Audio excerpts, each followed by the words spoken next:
But there are a number of other characters to look at in this story as well, each of them making their own contribution to the narrative.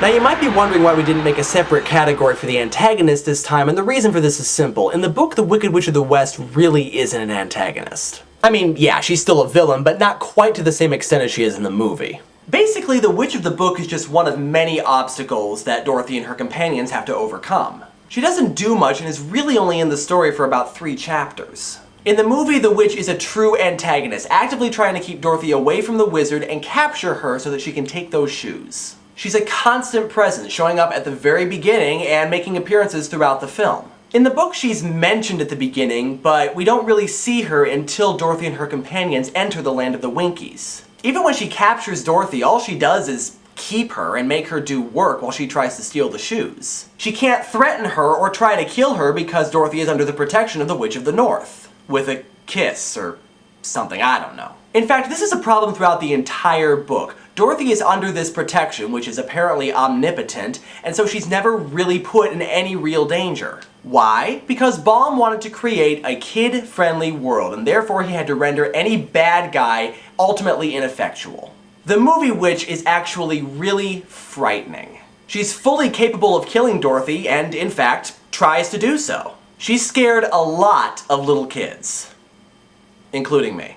Oh, was the Mad Hatter afraid of the Wicked Witch of the West? Was he scared? Was he scared? Did he have nightmares? Dude, we're the same person. She scares you too. Okay, let's move on. If the Wicked Witch of the West is done better in the movie, then Glinda and the Witch of the North are done vastly better in the book. I have never seen a more vapid, irritating bimbo than Glinda of the movie. Basically what the movie did is take the 2 good witches, the Witch of the North, who is not given a name, and the Witch of the South, who is Glinda, and combine them into one character. Now the Witch of the North is the one who sends Dorothy on her journey, and the one that gives her the magical slippers. She knows that they're magical, but she doesn't know what the specific charm is.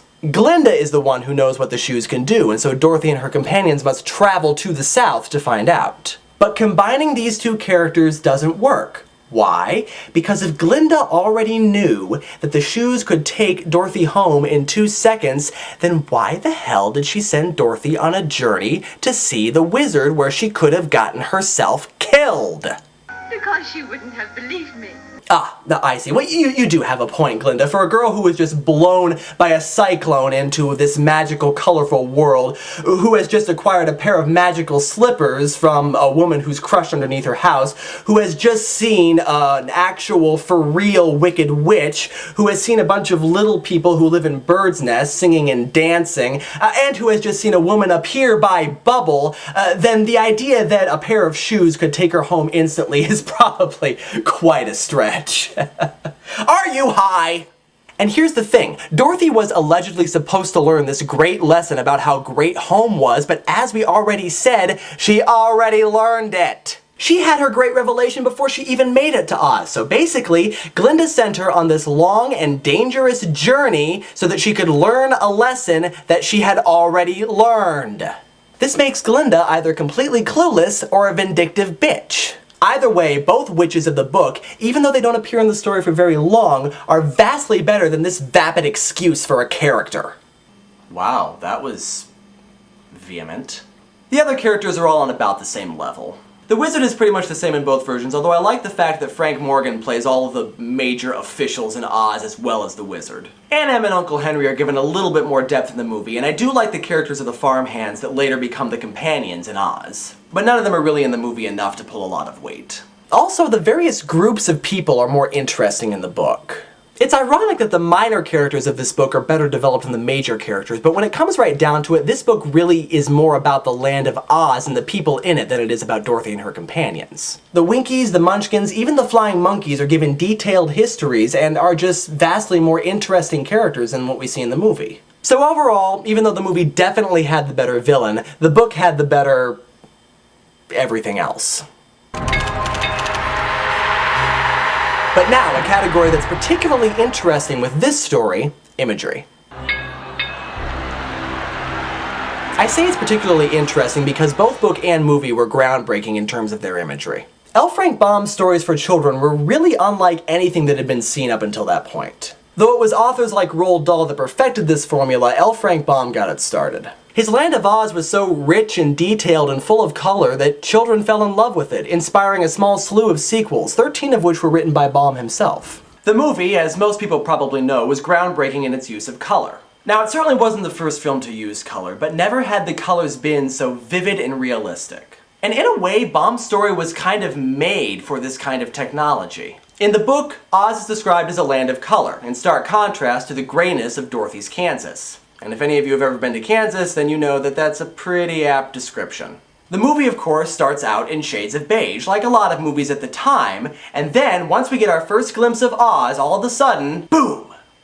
Color.